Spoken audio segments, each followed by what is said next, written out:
Hello viewers, Assalamu alaikum and welcome back to CSC Master Barman. In this lecture, I am going to discuss about a very important topic is Z. So if you have any queries, please comment below and make sure to subscribe and press the bell icon. So let's get started. প্রথমে যদি আমরা বলি যে জেডটা আসলে কি জিনিস এবং এটা কিভাবে কাজ করে, জেড হচ্ছে একটা পদ্ধতি যেটা হচ্ছে কোনো একটা সফটওয়্যার অথবা সিস্টেম ডেভেলপমেন্ট করার জন্য যে রিকোয়ারমেন্ট দরকার সেই রিকোয়ারমেন্ট নির্ধারণ করার যে প্রক্রিয়াটা সেটা হচ্ছে আসলে জেড। তো কোনো একটা সফটওয়্যার কোম্পানি তাদের ডিজাইন অথবা তাদের রিকোয়ারমেন্ট ফিক্স করার জন্য তারা জেড ইউজ করে। তো এখন আমরা যদি আসি যে জেড আসলে কিভাবে কাজ করে, তো জেড রিকোয়ারমেন্ট ফিক্স করার জন্য জেড হচ্ছে একটা মিটিং। সবাই হচ্ছে তাদের হচ্ছে যে ডেভেলপার থাকে অথবা ইউজার যারা, তারা সবাই মিলে হচ্ছে একটা মিটিং করে। ওই মিটিং এর মাধ্যমে তারা হচ্ছে একটা সিদ্ধান্ত ফিক্সড করে। এখন ওই মিটিংটা হচ্ছে তারা খুব ভালো একটা সময় ধরে করে এবং ওখানে তারা ভালো একটা সময় ব্যয় করে। অ্যান্ড সবাই হচ্ছে গ্রুপলি হচ্ছে সেখানে ডিসকাস করে একটা মিটিংয়ে বসে, সেটা অফলাইন হইতে পারে অনলাইনে হইতে পারে, এবং ডিসকাস করে সেখান থেকে হচ্ছে তারা একটা সিদ্ধান্ত ফিক্স করে, তারা একটা রিকোয়ারমেন্ট ফিক্স করে। তো এই যে সিদ্ধান্ত গ্রুপলি মিটিং করে, সেখানে হচ্ছে তাদের ডেভেলপার আছে এবং ইউজার আছে, তারা এক একজন এক এক কথা বলে, ডেভেলপার একটা বলে, এবং হচ্ছে সেগুলো তারা দিন শেষে হচ্ছে ইয়ে করে যেই সিদ্ধান্তটা পায় সেটা হচ্ছে আসলে সেই রিকোয়ারমেন্টটা তারা ফিক্সড করে। এই যে পদ্ধতিটা, এই টোটাল প্রসেসটা হচ্ছে জেড।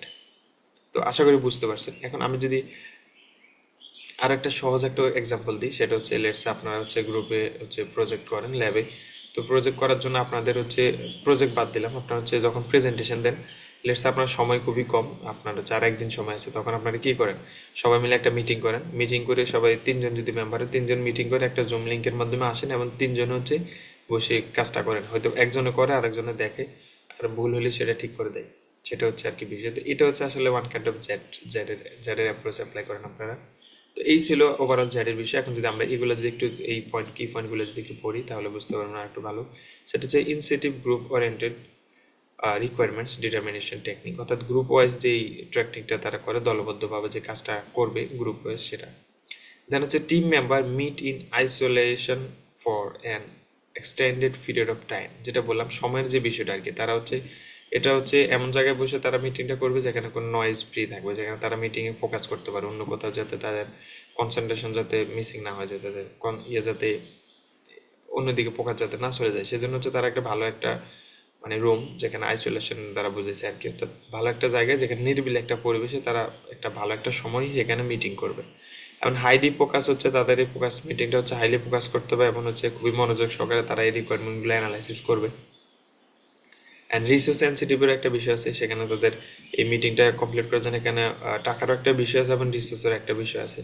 তো এই যে ওভারঅল বিষয়গুলো সেগুলো মেনটেন করবে। এবং এই জেড যেটা, সেটা স্টার্টেড বাই আইবিএম ইন 1917, অর্থাৎ 1917 থেকে এটা হচ্ছে জেড এর প্রক্রিয়াটা শুরু হয়েছে।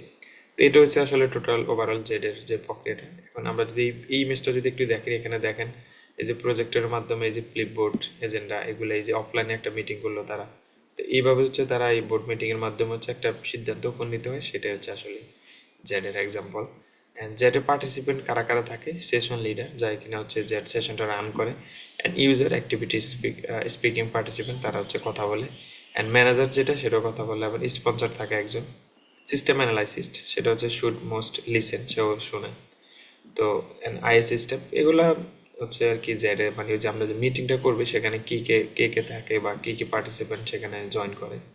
তো এই ছিল ওভারঅল বিষয়। এখানে হচ্ছে এখন জেড থেকে আমরা ইন্ডের রেজাল্টে কি পাই, এন্ড অফ দ্য রেজাল্ট আমরা পাই ডকুমেন্টেশন ডিটেইলিং এক্সিস্টিং সিস্টেম, অর্থাৎ আমরা একটা ডকুমেন্টেশন ডিটেইলি, অর্থাৎ একটা ডকুমেন্টেশন তৈরি করি সেটা খুব ডিসক্রাইবলি এক্সিস্টিং সিস্টেম, যেটা আমরা হচ্ছে যে সিস্টেমটা আমরা এক্সিস্ট করলাম বা মিটিং থেকে যেটা ফিক্স হলো সেটার উপরে। And future of proposed system, অর্থাৎ এই সিস্টেমের ফিউচারগুলো কি কি থাকবে সেগুলো হচ্ছে আমরা পাই। এটা হচ্ছে আসলে জেড এর at the end of the result. তো আশা করি বুঝতে পারছেন জেড বিষয়টা কি জিনিস। তো এই ছিল ওভারঅল বিষয়, আশা করি সবাই বুঝতে পারছেন। ধন্যবাদ সবাইকে ধৈর্য সহকারে ভিডিওটা দেখার জন্য। ভালো থাকবেন, সুস্থ থাকবেন, আল্লাহ হাফেজ। তো তার আগে একটি কথা বলে রাখছি, জেট এবং এনজিটি যেটা, সেটা one kind of same, but এনজিটিতে সেটা হচ্ছে জাস্ট সবাই আইডিয়াগুলো ইন্ডিভিজুয়ালি সাবমিট করে, আর জেডে হচ্ছে সবাই একটা মিটিংয়ে বসে সেগুলো ডিসকাস করে, ওপেনলি ডিসকাস করে জেডেই ফিক্স করে ফেলে মিটিংটা। আর এনজিটির বেশ কিছু প্রসিডিউর আছে, সেটা হচ্ছে প্রথমে গ্রুপ ওয়াইজ সাবমিট করে দেন ওগুলা ইয়ে করে। তো এনজিটির বিষয়গুলো আমরা বিস্তারিত এনজিটিতে বলছিলাম, আশা করি সেখান থেকে আপনারা দেখে নেবেন। তো ধন্যবাদ সবাইকে, ভালো থাকবেন, আসসালামু আলাইকুম।